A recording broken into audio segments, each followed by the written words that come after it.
शर्मा इंदौर पहुंचे और मध्य प्रदेश के पूर्व मुख्यमंत्री कमलनाथ पर जमकर तंज कसते हुए कहा कि प्रदेश के पूर्व मुख्यमंत्री कमलनाथ ने दावा किया था कि उनके पास हनी ट्रैप की सीडी है। उनके इस बयान के बाद प्रदेश में राजनीति माहौल गर्मा गया है। इंदौर पहुंचे भाजपा के प्रदेश अध्यक्ष विष्णुदत्त शर्मा ने कमलनाथ पर जमकर निशाना साधा और कहा कि कमलनाथ ब्लैकमेलिंग कर रहे हैं। बीटी शर्मा ने कहा कि उमंग सिंगार तत्कालीन कांग्रेस की सरकार में कैबिनेट मंत्री थे। उनका इतिहास सभी जानते हैं और उन्हें बचाने के लिए कमलनाथ ने हनी ट्रैप को लेकर जो बयान दिया है। मुख्यमंत्री कब आप हटे हैं?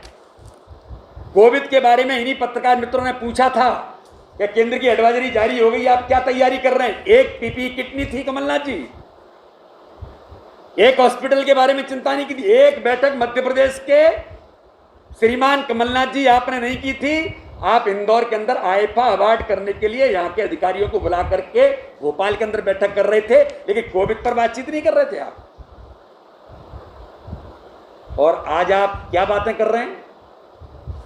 आप झूठ बोल करके जिस प्रकार के समाज को गुमराह करने का प्रयास कर रहे हैं, भय वातावरण बना रहे हैं। 1 लाख लोग, 1.25 लाख लोग मर गए। अरे किसी भी तंत्र में, किसी भी व्यवस्था पर कुछ विश्वास किया जाता है कमलनाथ जी? आप समाज के अंदर भय का वातावरण बनाना चाहते हैं। यह समाज आपको जानता है किस प्रकार से झूठ बोलते हैं। ये जिम्मेदारी भरे राजनीतिक व्यक्तित्व, राजनीतिक नेतृत्व का ये चरित्र नहीं है जो आज आपने इस पूरे मध्य प्रदेश को जिस प्रकार से भय के वातावरण में ले जाने का प्रयास किया। आप झूठ बोल रहे हैं। क्राइसिस मैनेजमेंट में हमने लोगों को कहा कि सभी दलों के लोग आने चाहिए, इससे निपटने के लिए सबको लगना है, लेकिन कांग्रेस के मित्र जहां जहां गए वहां कमियां ढूंढ रहे हैं। कमियां भी ढूंढिए, लेकिन सकारात्मक दृष्टिकोण के साथ इस महामारी से निपटा जा सकता है। ये महामारी किसी के कहने से नहीं आई है, किसी राजनीतिक दल के कारण से नहीं आई है। इसलिए सरकारें लगातार इसमें जो भूमिका निभा सकती हैं। कई प्रशासनिक अधिकारी चले गए,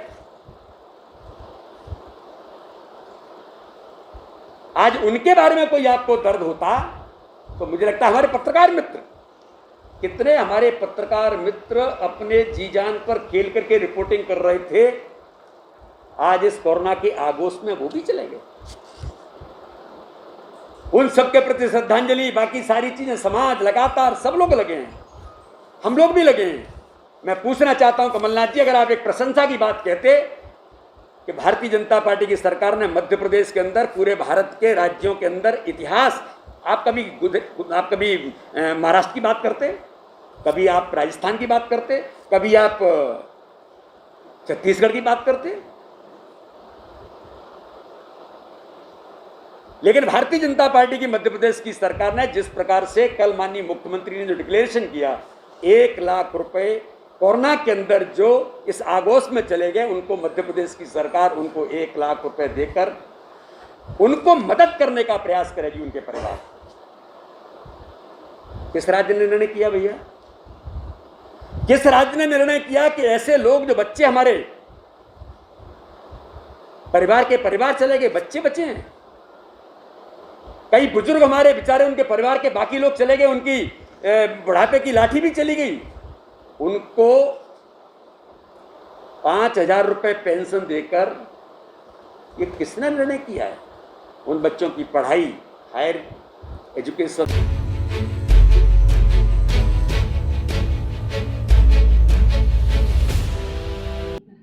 वहीं मध्य प्रदेश के मुख्यमंत्री शिवराज सिंह चौहान 1 दिवसीय दौरे पर इंदौर पहुंचे। मध्य प्रदेश के मुख्यमंत्री शिवराज सिंह चौहान अपने 1 दिवसीय दौरे पर इंदौर पहुंचे। एयरपोर्ट से सीधे उनके द्वारा कलेक्टर कार्यालय में अधिकारी, जनप्रतिनिधियों के साथ बैठक कर ग्राम पंचायत स्तर पर बनाई गई क्राइसिस कमेटी के लोगों से ऑनलाइन चर्चा की गई। बैठक में ब्लैक फंगस सहित अन्य कई मुद्दों पर अधिकारियों को दिशा निर्देश भी दिए गए। लेकिन इंदौर में तो हमने मेडिकल कॉलेज में एक बात बनाई ही है, हर जिले में भी एक पोस्ट कोविड केयर सेंटर बनाना है। और अब तो हम ये तय कर लें कि इलाज के दौरान ही पेशेंट्स के शुगर लेवल क्या है, बाकी पैरामीटर्स क्या है, और ब्लैक फंगस की जांच बहुत आसान होती है। केवल नेजल इंडोस्कोपी करनी होती है, छोटा सा इंस्ट्रूमेंट आता है।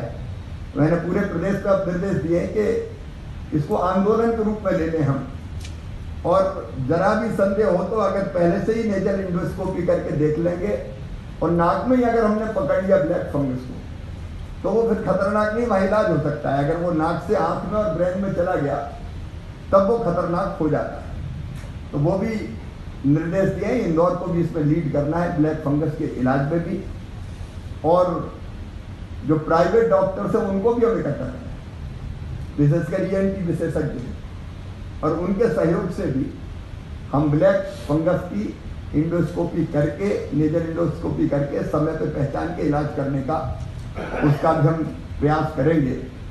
कई तरह की चीज़ें हमने की है। आप जानते हैं कि गरीबों को निःशुल्क राशन मिल जाए, वो एक बड़ी समस्या है, लेकिन मुझे पूरा विश्वास है कई नई श्रेणियाँ जोड़ दी उसमें, जिसके कारण कोई का नाम भी नहीं हो तो उसको भी हम राशन दे पाएँ। हमने पिछले दिनों स्ट्रीट वेंडर के खाते में भी पैसा डाला था, अब ग्रामीण स्ट्रीट वेंडर के खाते में भी डाल रहे हैं, और हमने ये भी फैसला किया है कि जो निर्माण श्रमिक हैं हमारे, जो कंस्ट्रक्शन के वर्क में लगे रहते हैं, उनके खाते में भी 2-3 दिन में हम लोग पैसा डालने वाले हैं, ताकि उनकी थोड़ी थोड़ी आजीविका चलती रहे। तो राहत देने के हमारे अनेकों काम वो जारी रहेंगे। ग्रामीण क्षेत्रों में उपार्जन लगभग समाप्त हो गया है, सफलतापूर्वक हमने किया है, तो बाकी गतिविधियाँ भी एकदम किसान की और बाकी ठप्प ना हो उसकी कोशिश भी की है। आज मैं ये कह सकता हूँ कि पूरे इंदौर संभाग में संक्रमण अब नियंत्रण में है। चुनौती हमारे लिए आज भी इंदौर है। नंबर 1 इंदौर, नंबर 2 खरगोन, और नंबर 3 धार। बाकी जिले अगर देखेंगे तो मध्य प्रदेश में हम टॉप की स्थिति में हैं। अलीराजपुर, झाबुआ, खंडवा, बुरहानपुर बहुत अच्छी स्थिति में, 1% के नीचे पॉजिटिविटी है इनकी। बड़वानी भी हमारा बहुत अच्छी स्थिति में आ चुका है। तो हमारा इंदौर संभाग मैं कह सकता हूं कि सबसे पहले संक्रमण को पूरी तरह से नियंत्रित करने वाला मध्य प्रदेश में हो सकता है। इंदौर संभाग लीड करेगा, वैसे भी इंदौर ने लीड किया है। ये इन जिलों की स्थिति बहुत अच्छी है, 1% के नीचे जिनका मैंने नाम लिया वहाँ पॉजिटिविटी है। इंदौर में हमारे सामने निश्चित तौर पर, महानगर में स्वाभाविक है, यहाँ इतनी बड़ी पॉपुलेशन है, इंडस्ट्री है, दूसरी चीज़ है, समस्याएं भी है। मैं नहीं कहता कि यहाँ प्रयत्न नहीं हुए, अच्छे प्रयास आप लोगों ने किए, लेकिन अगर 10-11 दिन हम लोग टारगेट करें 31 मई के पहले इसको ऐसी स्थिति में हम ले आए। बाकी जिलों में तो मैं 0 करने का कह रहा हूँ, महानगर में थोड़ी समस्या होती है, हम लोग जानते हैं, लेकिन टारगेट हम ये बनाए कि 10-11 दिन और कड़ाई बरत के इस संक्रमण को पूरी तरह से काबू में कर लें, तो फिर धीरे धीरे बाकी गतिविधियां भी हमको प्रारंभ करना होगा, क्योंकि दुनिया भी हमको चलानी है। आखिर कब तक हम बंद रखेंगे? और इसलिए आज मेरा आग्रह यही है, बैठक प्रारंभ करने के पहले, ये 10-11 दिन, आज 20 तारीख हो गई, हम लोग 31 तक का टारगेट करें। पूरा टारगेट तय करके हम लोग इंदौर को भी, खरगोन को भी, खरगोन में भी काफ़ी कम हुए, तेजी से घट रहे हैं प्रकरण, खरगोन ने भी अच्छा काम किया है, धार में भी अच्छा काम चल रहा है, इंदौर में भी अच्छा चल रहा है। इतना जरूर है कि ग्रामीण क्षेत्रों में एक समय ऐसा था कि अधिकांश ग्राम पंचायतों में संक्रमण फैल गया था, और इंदौर महानगर होने के नाते यहाँ की अपनी समस्या है। लेकिन आज इस संकल्प के साथ में आया हूँ कि पूरी तरह से निर्णायक प्रहार करके कोरोना की जड़ों में, और इसको समाप्ति की तरफ हम ले जाएंगे। ये हमारा संकल्प है, उसमें आप सबका सहयोग मिलेगा।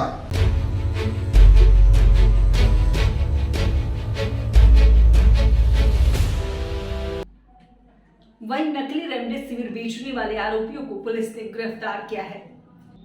गुजरात से नमक और ग्लूकोज मिलाकर नकली सीविर इंजेक्शन बनाकर मध्य प्रदेश से पूरे भारत में खपाने वाले 4 मुख्य आरोपी 26 मई तक इंदौर पुलिस की ट्रांजिट पुलिस रिमांड पर है। आरोपियों ने पूछताछ में बताया कि नकली इंजेक्शन बनाने के लिए सबसे पहले उन्हें ओरिजिनल इंजेक्शन की आवश्यकता थी, और इसके लिए उन्होंने फेक कोरोना रिपोर्ट तैयार की और मुंबई से और एक असली इंजेक्शन खरीदा, और फिर मुंबई से एक कंपनी से 5000 हूबहू दिखाने वाली शीशी और स्टिकर तैयार करवाए। रेमडेसिविर मामले में ट्रांजिट रिमांड पर 4 आरोपियों को लाया गया है। अब तक इन्वेस्टिगेशन में क्या बता रहे हैं? इसमें जो है आप लोगों को विदित है कि एक पूरा एक रैकेट इसमें समझ पकड़ में आया था नकली रेमडेसिविर इंजेक्शन बनाने का, और उसी क्रम में जो इसके मुख्य आरोपी थे कौशल बोहरा, पुनीत शाह, सुनील मिश्रा और एक और कुलदीप, इसको जो है पुलिस रिमांड पे प्रोटेक्शन वारंट पे लेके आई है और 26 तक का ये रिमांड इनको